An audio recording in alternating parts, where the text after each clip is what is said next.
Қайырлы күн баршаңызға. Тоқмасыр арнасына қош келдіңіздер. Сіздермен бірге Айгүл Нұрпейісқызы. Мен бүгін сіздерге осындай әдемі әрі оңай тоқылатын узордың үлгісін көрсетемін. Бұл узор букле узорына ұқсас, бірақ тоқылуы өте оңай, қарапайым узор.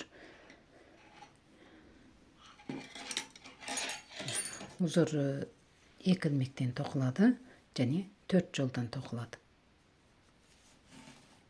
Мен бізімізге 20 ілмек іліп алдым. Кардиган кофта тоққан кезде резина немесе қажетінше манжет тоқып аласыздар да, одан кейін узорды тоқитын кезде осылай 2 рет оң ілмектермен тоқып шығамыз. Осы оң жағынан бір рет және теріс жағынан бір рет оң тоқимыз.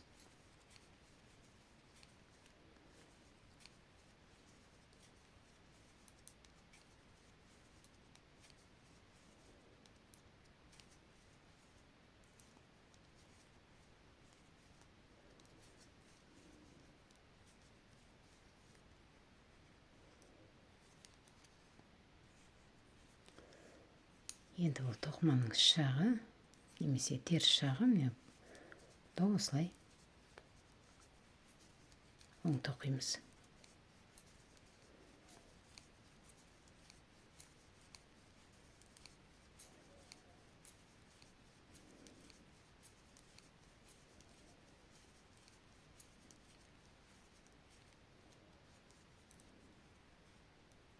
Және соңғы ілмекті теріс тоқимыз.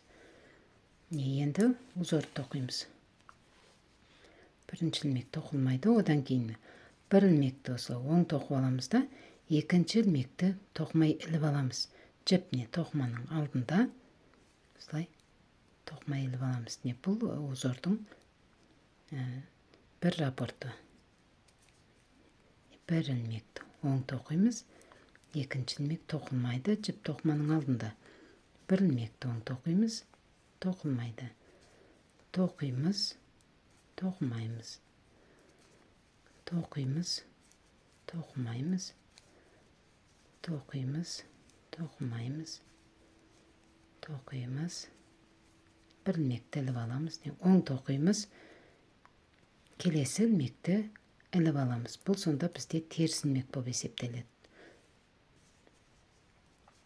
Бір ілмек оң, бір ілмекті іліп аламыз да, соңғы ілмекті теріс тоқимыз. Енді бұл тоқыманың іш жағынан тоққанда енді керісінше тоқимыз. Осылай қарайтын болсақ, бұл бізде оң ілмек.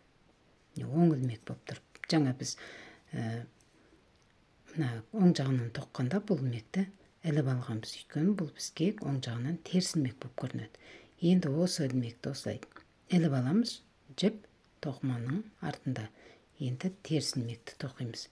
Жаңа біз теріс ілмектерді тоқымай іліп алып отырғанбыз. Енді керісінше теріс ілмектерді тоқимыз да, оң ілмекті тоқымай іліп аламыз, жіп тоқыманың артында. Теріс ілмек тоқимыз, оң ілмек тоқымаймыз. Теріс ілмек тоқимыз, оң ілмекті тоқымаймыз, жіп тоқыманың артында. Тоқимыз, оң ілмек тоқылмайды.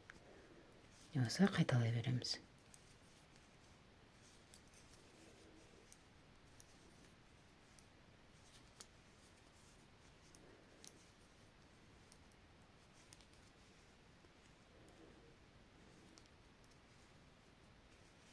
Осылай тоқып алдық. Узор өзі 4 жолдан тоқылады дедім. Жаңа оң жағынан бір рет, теріс жағынан бір рет оң ілмектермен тоқыдық. Одан кейін осылай тоқып алдық. Бір жол оң ілмекті тоқымай, бір жол, екінші жол керісінше теріс ілмектерді тоқымай тоқып алдық. Енді узорды қайтадан бастаймыз. Ол үшін қайтадан ілмектердің барлығын осы оң тоқимыз.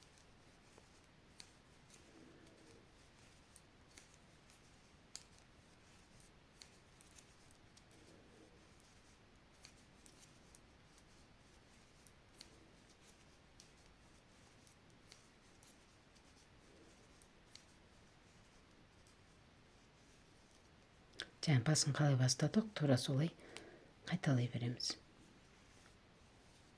екінші жағынан да оң тоқимыз.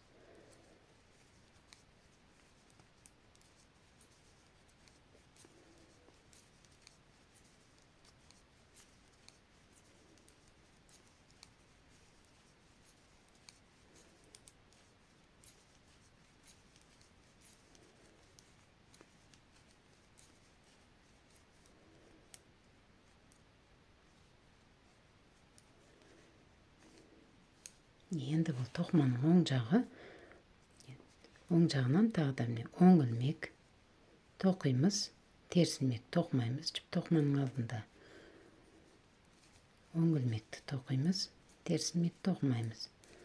Оң ілмекті тоқимыз, теріс ілмек тоқымаймыз. Оң тоқимыз, теріс ілмек тоқымаймыз, жіп тоқыманың алдында.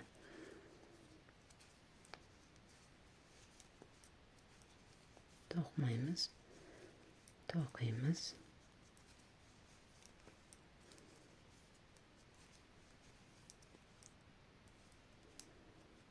Және соңғы ілмек теріс тоқимыз. Міне осылай тоқып алдық.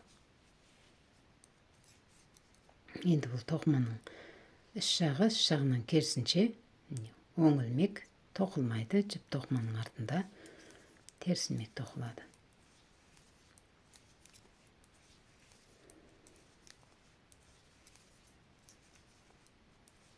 Теріс ілмектерді тоқимыз да, оң ілмектерді тоқымай іліп алып отырамыз. Және жіп тоқыманың артында. Оң ілмек жіп тоқыманың артында. Теріс ілмек тоқимыз. Тоқымаймыз. Тоқимыз. Осылай тоқыдық. Бұл узор букли узорына өте ұқсас. Букли узордың тоқылуы да осы арнада бар, жеке видео. Ашып қарасаңыздар болады. Букли узорын мен осы узор тоқудың айырмашылығы, бұл буклиге қарағанда бұл узордың тоқылуы өте оңай. Әрі жіп көп кетпейді. Ал букли узорына жіп көбірек кетеді, және өте қалың болып тоқылады. Бұл узормен кофта кардиган тоқуға болады. Біраз тоққанда осындай болып көрінеді, өте әдемі. Енді бұл жерде түсінбеген жерлеріңіз болса сұраңыздар. Лайк басып арнаға тіркелуді ұмытпаңыздар. Видеоның соңына дейін көргендеріңізге рахмет. Келесі кездескенше сау болыңыздар.